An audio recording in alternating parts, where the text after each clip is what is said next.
كملت الموسم مع النادي الاهلي سنة 92، وفوجئت ان انا بشترك في اللقاءات الصعبة جدا وفي التوقيتات اللي صعب جدا على اي لاعب كرة مهما كانت قدراته انه يقدر يحقق حاجة.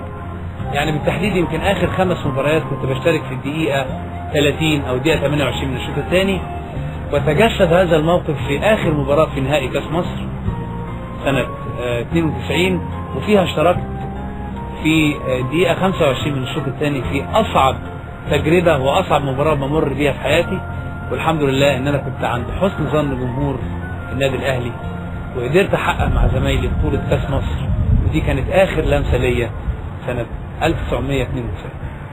وايمن المنصور راجع واسماعيل وعفت نصار ونبيل وطاهر، اصبحت الفاولات في الحته دي زي البنالتي، وطاهر وبيشوط كوره حلوه وطاهر جول جول. مش ممكن في الوقت القاتل طاهر ابو زيد يعيد اكتشاف نفسه ويحقق المكسب للنادي الاهلي في مشهد دراماتيكي غريب. وكان قرار استبعاد طاهر ابو زيد في رايي انا الشخصي بعيدا عن المجاملات اكبر صدمه لجماهير الكره المصريه. طاهر ابو زيد راح ضحيه، وانا الناس كلها عارفه انه راح ضحيه، لان يوم ما اعتزل، يوم ما اجبر على الاعتزال واستبعد، قبلها بايام كان صانع للنادي الاهلي انتصار ما كانش ياخده النادي الاهلي، الفوز بكاس مصر. لو رجعت المباراه تلاقوا ان الزمالك في هذه المباراه كان يقدر يكسب زي ما هو عاوز وباي عدد من الاهداف، وفي الدقيقه 48 من الشوط الثاني صاروخ من طاهر ابو زيد جاب منه ايمن شوقي هدف الفوز للاهلي، فكان جزاؤه الاستبعاد هو وعلاء ميهوب ومحمود صالح وربيع ياسين، وكانوا الاربعه هم احسن 4 في مصر.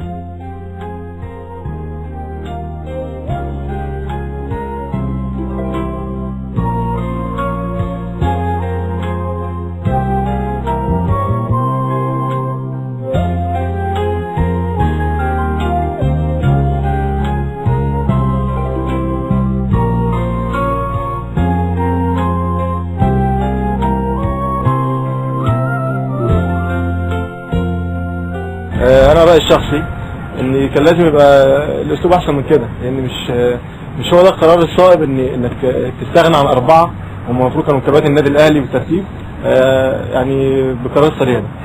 ويمكن انا كمان يعني شخصيا يعني ما اتاثرتش قوي، انا كنت شايل هم مثلا لعيب زي الكابتن طاهر ابو زيد، نجم كبير قوي ما كانش المفروض يستبعد بالاسلوب دوت. نجم ليه اسم على مستوى مصر وعلى مستوى الوطن العربي وعلى مستوى افريقيا، المفروض بالذات طاهر ابو زيد كان يعني يكرم، او طريقه اعتزاله الكوره كانت تكون بصوره افضل من كده. واحد من اعظم اللاعبي كوره على تاريخ او في فتره في تاريخ مصر. طاهر ابو زيد علامه بارزه نسعد بيها كلنا. انا شخصيا يعني في فترات العثرات اللي كانت بتحصل فيها مشاكل ما اعرفش انا كنت متعاطف جدا معاه، ويمكن انا كنت حزين جدا لما طاهر بطل كوره، يعني لانه اعتقد انه بطل بدري جدا، كان قدامه سنين يلعبها. الشيء المحير او السؤال المطروح ازاي هذا اللاعب القدير يسيب الملاعب بدري؟ مين يقول كده؟ ازاي نفرط في كفاءتنا العظيمة بهذه السهولة؟ يمكن عنده قوة شخصية ورجل صاحب قرار، ويمكن دوت اللي تعب طاهر ابو زيد شوية في حياته، وهو ينهي حياته الكروية مجبرا، لانه طاهر ابو زيد عندما انهى حياته الكروية كان يستطيع ان يعطي المزيد والمزيد. باعتزال الكابتن طاهر ابو زيد اللعبة بحس ان الكورة فقدت الهداف، فقدت اللاعب الموهوب، اللاعب اللي عنده حمية، اللي بيحب بلده قوي. انا بحترم في طاهر قدرته على السيطرة على نفسه وموافقته على الابتعاد عن ملاعب كرة القدم وهو في عز النجومية. ده دليل قوة وليس دليل ضعف.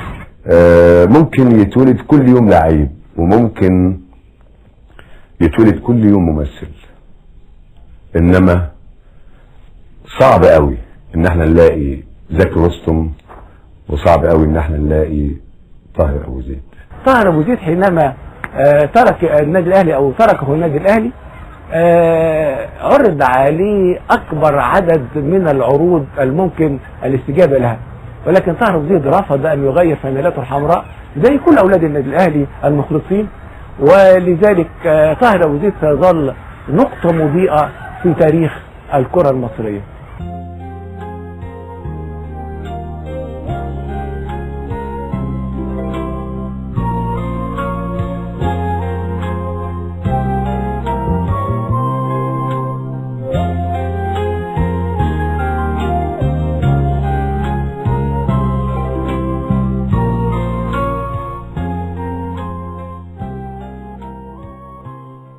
طاهر فارق الملاعب مرغما، ولكنه لم يفارق قلوب جماهيره. فنان وكسرته الملاعب. الظلم واللي ظلموا منه لله مش هنعوضه. طاهر ابو زيد مش هيتكرر تاني، وكان من المفروض طاهر ابو زيد يلعب 20 سنه تاني. ثالثه مش هيتكرر تاني. طاهر ابو زيد لعيب عظيم، من الصعب يتكرر تاني. موهبه فذه مني، وبقولها للمره المليون، طاهر ابو زيد لن يتكرر. ثروه قوميه ما بتتعوضش. طاهر ابو زيد طبعا نجم كبير قوي ومش هتعوضه ملاعب مصريه تاني. المفروض يلعب يعني ما يطلعوش بره الملعب. طاهر ابو زيد من احسن فراوده مصر في الجيل بتاعه وفي الجيل الحالي والجيل المستقبلي، ويعتبر احسن لاعب في مصر، ما حدش عمل انجاز قبل كده. بالنسبه للنادي الاهلي اللي ظلموا من الركنه دي بصراحه ظلموا، والنادي الاهلي لو قعد 10 سنين تاني لا يعوض طاهر ابو زيد. طاهر ابو زيد هو الاهلي، هو مصر. وبالرغم من عروض الاحتراف الكثيرة، إلا أن طاهر أبو زيد رفضها جميعا، لأنه لم يستطع أن يرتدي إلا الفانلة الحمراء.